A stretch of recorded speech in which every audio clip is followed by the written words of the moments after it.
Hello and welcome. Before we begin, feel free to subscribe and let us know in the comments. Where are you watching from, and how are you feeling today? Your presence here truly matters. They said, "Stay with us, Mom. Save your money. Be part of the family again." I brought my suitcase, my recipes, my hope. I didn't know I'd also need a lockbox, a lawyer, and the strength to disappear. Looking back, I see it clearly. The warmth was just a curtain, and behind it, something colder waited, patient and smiling. I didn't move in with my daughter out of desperation. Let's make that clear from the start. I had options. A tidy little apartment complex for seniors just down the road from the public library, with its own shuttle to the grocery store and a walking path that looped around a duck pond. I toured it twice, even picked out a unit I liked. Corner space, good light, plenty of room for my books. But then Laura called. "Why pay rent, Mom?" she said, cheerful like she was offering me cake. "Just stay with us until you figure out what you want. We've got the extra room. It'll be fun, like a sleepover, but with grandkids." And so I said yes. Not because I needed to, but because something in me still wanted to feel useful, wanted to be included. After my husband died, the house in Missouri had started to feel too still, too quiet. The silence echoed in the hallways and clung to the curtains. I thought a change of scenery would do me good, and if that change included family dinners and watching Jeopardy with my grandson, all the better. The first few weeks weren't bad. I made pies. Laura told me to relax, and I did. Sort of. I helped where I could. Tidied up the kitchen, trimmed the hedges when the mood struck. I didn't want to be a guest. I wanted to be a presence, something soft but sturdy, like the old Afghan on their living room couch that everyone fought over when the air conditioning kicked in too hard. But it didn't take long before little things began to shift. My things, for one. The antique vanity mirror from my bedroom was suddenly taking up space and ended up in the garage, wrapped in an old beach towel. My sewing box disappeared one afternoon. I found it a week later in the laundry room, stuffed behind a crate of pool toys. Laura insisted they were just making room, but the room they made never seemed to be for me. Then came the thermostat wars. Ed, my son-in-law, had opinions. Capital O. The AC shouldn't be below 78. He didn't say this directly, of course. No. He printed a little sign and taped it to the wall next to the thermostat. "Please help us conserve energy," as if I'd been in there twisting dials like a maniac. I learned to keep a cardigan nearby, even in August. Trev, my grandson, was pleasant enough, quiet, aloof, in that way teenagers are. He liked hot sauce on everything and walked around with headphones glued to his ears. I didn't take it personally. He was 19, and like most 19-year-olds, not particularly attuned to the emotional landscape of others. One evening, about 3 weeks in, I made a lemon chess pie. Paul's favorite. I didn't say anything about that. I just left it cooling on the stovetop, waiting for the right moment to cut it. We were finishing dinner when Laura turned to me with a look I'd seen before. That overly bright, just a small ask look. She put down her fork, leaned her elbows on the table, and said, "So, Mom, we've been thinking." That's never a good phrase. She smiled. "Trev's applying for a couple of programs, tech certifications mostly, and we're running into some trouble with the loan applications. They really don't make it easy for kids anymore." I sipped my iced tea, nodded slowly. "And well, since you're here and you're not using your credit for anything right now," I set my glass down. "Laura." She plowed ahead. "It's just co-signing, that's all. He needs someone with a decent credit score to sign with him, and you've always been responsible. It wouldn't even affect your finances unless something happened. And nothing's going to happen." "He's serious about this," Ed chimed in with a vague nod from across the table. "It's an opportunity." I looked at Trev, who shrugged like he'd just been told the weather. "I don't make decisions like that over pie," I said. Laura laughed, but there was something stiff in it. "Of course.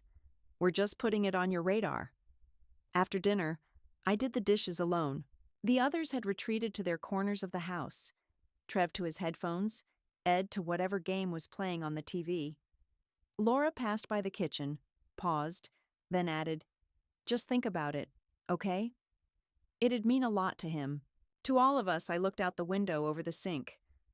The sun was going down behind their neatly trimmed backyard. The lemon pie sat untouched on the counter.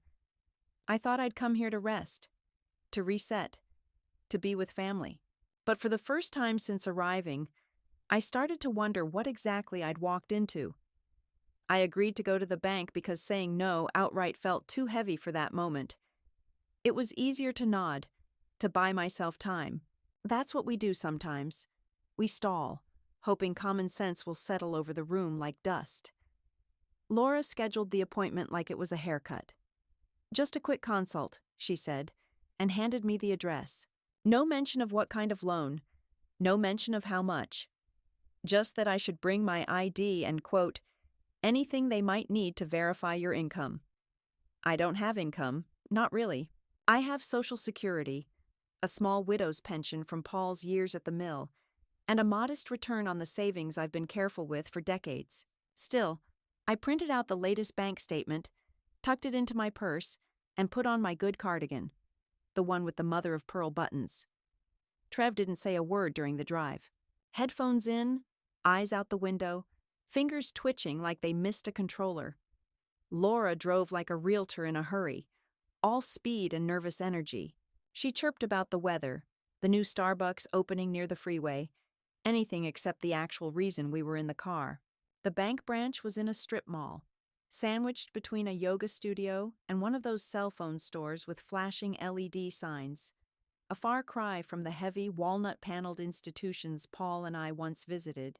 Inside, we were met by a young man named Keith, barely out of college, with a tie too narrow for his shirt and the kind of smile that made you feel like a customer at a used car lot.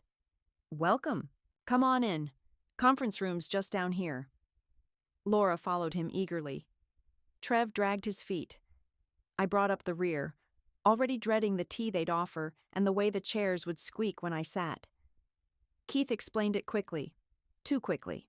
A Parent Plus loan, backed by the federal government, signed by me, with Trev as the beneficiary. The amount? $38,000, for a 2-year certification program in digital something or other. I asked how many hours a week Trev would be working. Keith hesitated. "He's not employed at the moment," Laura jumped in, "but once he's certified, the salary prospects are excellent." She said it like she was reciting a brochure. I turned to Trev. "You finished that first program?" He blinked. I dropped it. Didn't click. Laura stiffened. It wasn't the right fit. Keith cleared his throat, sensing the mood shifting. "The beauty of this program is flexibility. Online modules, self-paced, very forward-looking." I nodded slowly, eyes on the folder in front of me. My name was already typed on the signature line. The paperwork assumed I would say yes. That was the part that got me. Not the request. The assumption. "I'd like a copy of everything to review," I said. "At home." In peace, Laura's smile cracked. "Mom." I didn't raise my voice. I didn't have to. If I'm putting my name on anything, I'm not doing it in a strip mall bank between yoga class and a cell phone kiosk. We left in silence. Trev put his headphones back in before we even hit the parking lot. Laura didn't start the car right away. She just sat there, gripping the wheel like it might steer her life back into order. "Do you know what this means to him?" she said finally. I looked out the window. "I know what it would mean for me if he doesn't pay it back." She didn't answer. Back at the house, dinner was skipped. Ed was on a work call. Laura claimed a headache. Trev vanished. I made myself a sandwich and ate it at the kitchen island, alone. When I took my plate to the sink, I noticed the lemon pie was gone. Not a slice left. No note. Just the empty pie dish, crust crumbs clinging to the edge. I climbed the stairs slowly. My knees didn't like the climb anymore, but they managed. In the hallway, the lights were on. The hum of TV static drifted from behind closed doors. I opened mine, reached for the switch, and nothing. No glow, just darkness. I tried again. Nothing. The outlet by the nightstand was dead too. I tested the lamp, the fan, even my phone charger, all useless. The hallway lights worked. So did the bathroom across the hall. Only my room, mine, was blacked out. I stepped back into the hall and called out, "Laura?" No answer. "Ed?" Silence. I stood there for a moment, hands still on the doorframe, the faint buzz of the refrigerator downstairs reaching my ears. Everything else was fine. Just me. That night I lay awake in the dark, covers pulled up to my chin, listening to the quiet murmur of a house still fully alive, just not for me. The next morning I woke up with the faint ache in my lower back that always flared when I slept cold. Without the fan, the room had turned into a slow cooker sometime around 2 a.m. The air was thick, heavy with that stuffy smell old drywall gets when it's been sweating in silence all night. I pushed the blanket off and sat up slowly, letting the bones complain. The lights were still out. No miracle overnight restoration. I shuffled to the hallway. Lights there were working, of course, and headed downstairs. The kitchen was full of movement.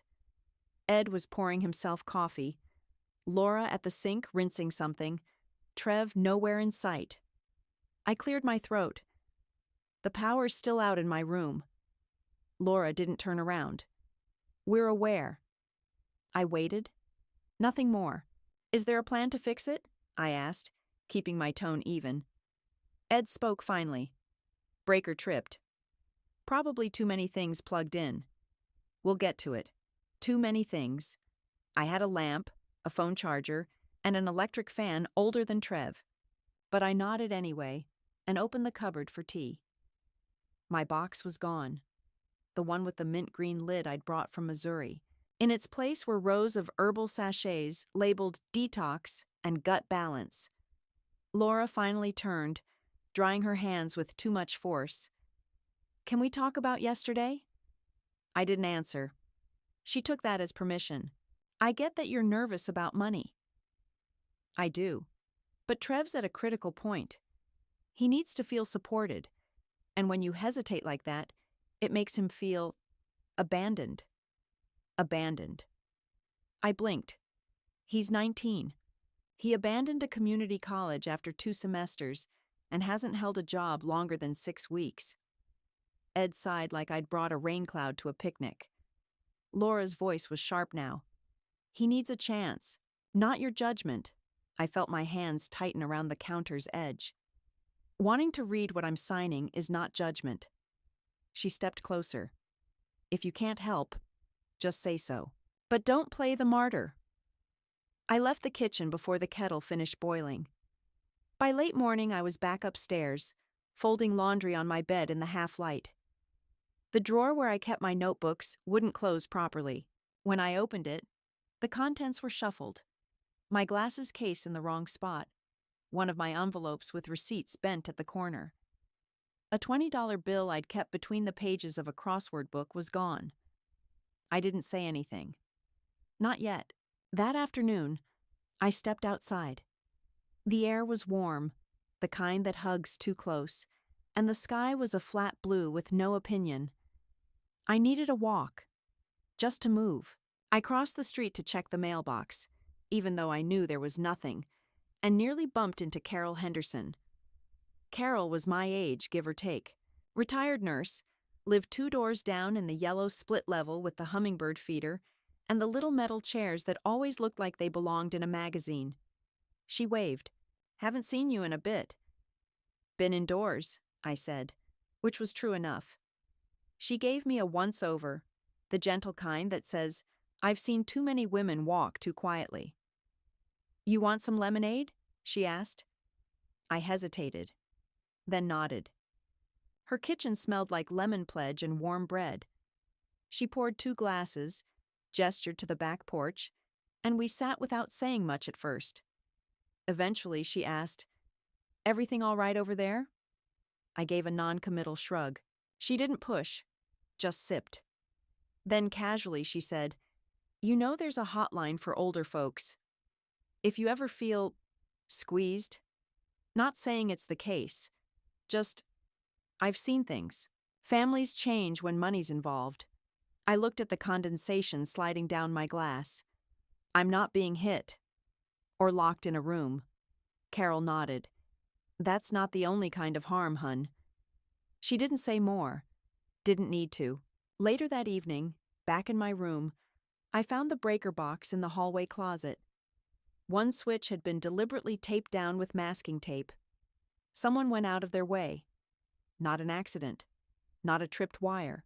I peeled the tape off, flipped the switch, and light flooded the room.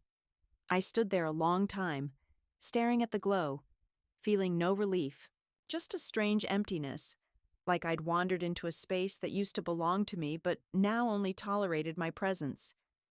I sat on the bed, picked up my crossword book, and saw the crease where the 20 had been.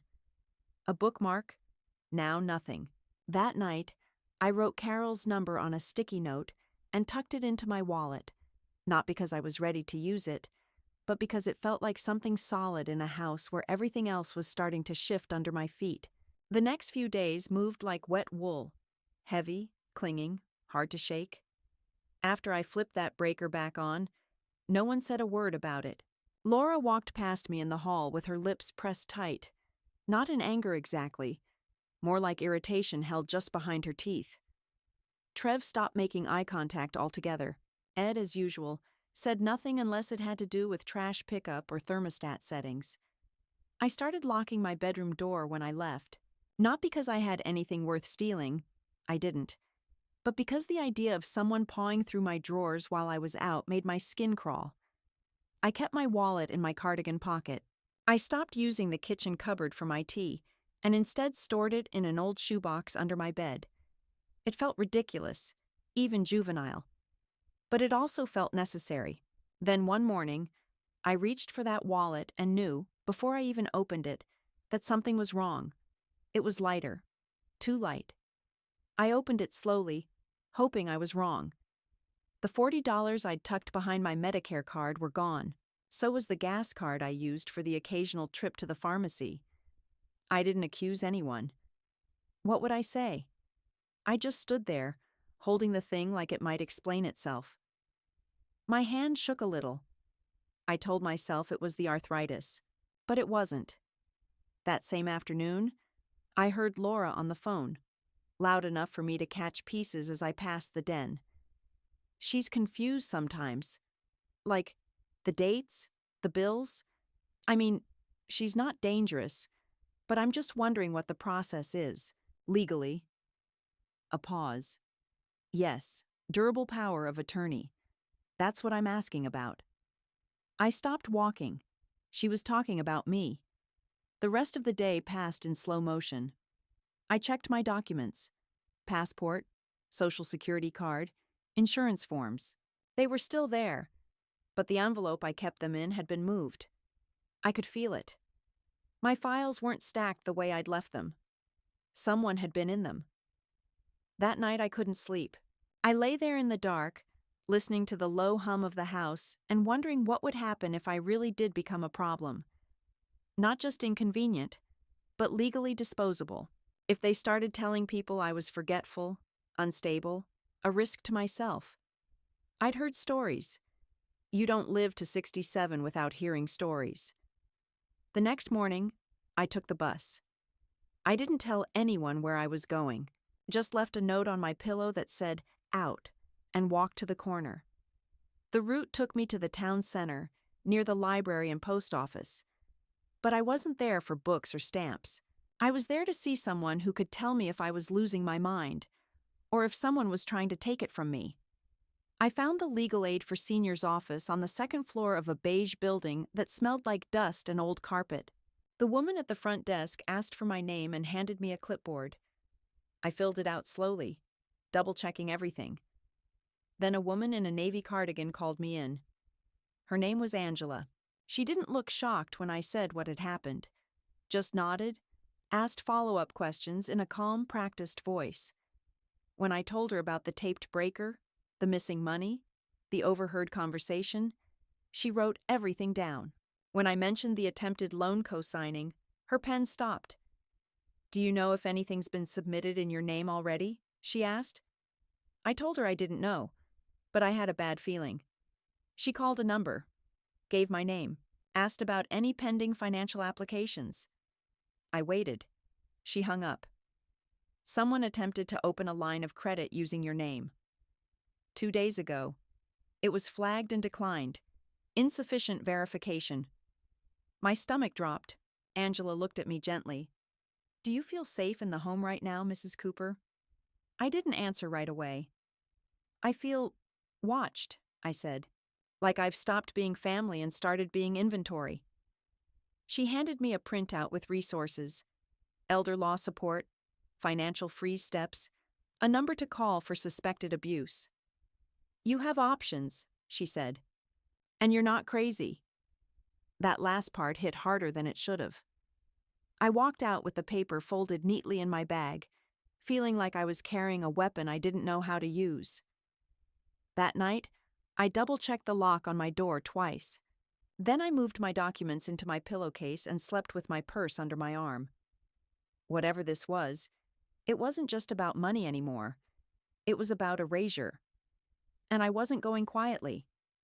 The call to the bank was the first real move, a small, measured step, but it set off a quiet avalanche. I told them I wanted to freeze all credit activity tied to my name. No new accounts, no additional cards, no automatic approvals. The man on the line was polite, almost too polite, the way people get when they sense you've just learned something you weren't supposed to. Next came Medicare. I called the plan administrator and requested to be removed from the household group enrollment Ed had arranged last year. "We're just simplifying your coverage," he'd said at the time. I hadn't questioned it then. I did now. I asked them to mail everything to a P.O. box I set up that afternoon. Angela, the legal aid attorney, helped me file the formal paperwork to revoke any prior power of attorney arrangements.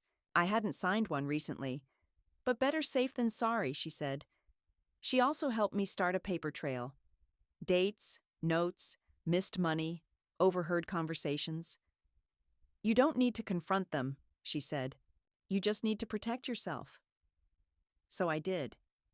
I booked a motel room under my name, a small 2-star place behind a strip mall, where the carpet smelled like Lysol and the TV remote didn't work, but it was mine. I paid cash for the first 3 nights. I packed my things in the middle of the day when no one was home. 1 suitcase, my purse, the file folder with every important document I owned, and Paul's pocket watch, which had somehow ended up in the junk drawer downstairs. I left a note, not out of guilt, but clarity. It said, "I'm safe. Do not contact me. I will contact you if I choose to." Then I walked down the driveway, wheeling my suitcase behind me, and never looked back. That evening, my phone buzzed 16 times in under an hour. First Laura, then Ed, then Trev. A flurry of missed calls, voicemails I didn't listen to, and texts that went from "What's going on?" to "You're being dramatic" to "We're worried sick, Mom." I turned the phone off. Let them sit in their confusion. Let them wonder what version of me they'd been living with. The one who stayed silent, or the one who finally stopped. The motel bed was too firm. The air conditioner rattled, and I had to use a towel as a pillow, because theirs felt like sandbags. But I slept. Not deeply, not peacefully, but without fear of someone opening my drawer when I wasn't looking. The next morning, I woke up early and walked to the diner on the corner. The coffee was awful, but the waitress called me Han, and meant it.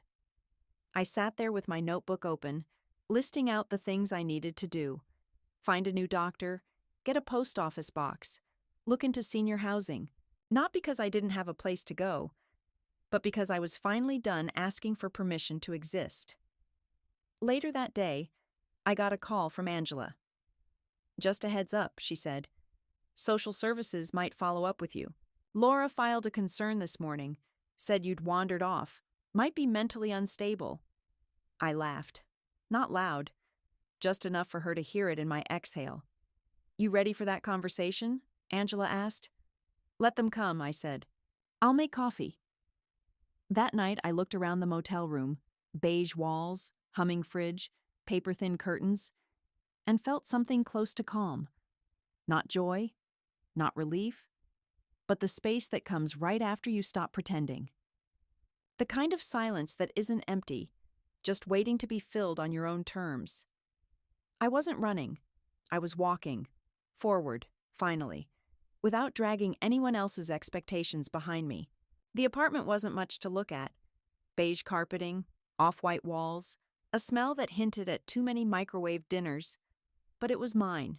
A small senior complex tucked behind a shuttered Sears, 10 units in all, each with a porch just wide enough for a folding chair and a pot of something green. My neighbors were mostly women, mostly widowed, mostly quiet. We nodded at each other in the hallways, like old soldiers who'd survived similar battles. I furnished the place with second-hand finds. A reading chair from a church sale, a bookshelf someone had left by the curb, a tea kettle that whistled so sharply it could wake the dead. My bedroom had a twin bed with a real quilt, not the scratchy motel blanket I'd learned to despise. I framed one photo, Paul and me in 1976, standing next to our first Buick. I didn't bother hanging it, just leaned it gently on the dresser. That felt right. I signed up for an art class at the community center. Watercolor. Nothing fancy. I went to the library and got a card. I made myself meals that were just for me, with too much garlic or not enough salt, and no one watching over my shoulder. I bought real lemons, not concentrate, and made myself a pie I didn't have to share. The lawyer helped me update my will. I left everything: the house money, the pension leftovers, the boxes of keepsakes I'd mailed to myself from storage, to a nonprofit for elder women leaving abusive or coercive situations. I'd never thought of myself in those terms before, but once I did, I couldn't unsee it. About 2 weeks after I moved in, I got a letter from a firm I didn't recognize. Inside, a formal notice from Laura's attorney informing me that I may have left under unclear mental circumstances and requesting that I contact the family so a mutual understanding can be reached. I read it twice, then slipped it under the leg of my wobbly table to keep it steady. The next day, I received another letter, this one handwritten in blue pen, the kind that bleeds when someone presses too hard. If the handwriting hadn't changed since middle school. The letter was short, 3 lines. I'm sorry I didn't say thank you more. I didn't get it before. I think I do now. There was no return address. I folded it carefully and slid it into the back of my recipe book, between the lemon pie and the banana bread pages. I didn't know what to do with it. Not yet. Maybe nothing. Maybe everything. Time would tell. That evening, I made tea and sat on the porch. The sun had dipped just low enough to paint the parking lot gold. Someone down the hall was playing Sinatra. Softly, the notes drifting like smoke through the windows. I leaned back in my chair, closed my eyes, and listened. No one was asking for anything. No one was watching. No one was disappointed that I hadn't signed something, cooked something, forgiven something. For the first time in a long, long while, I wasn't useful. I was simply free.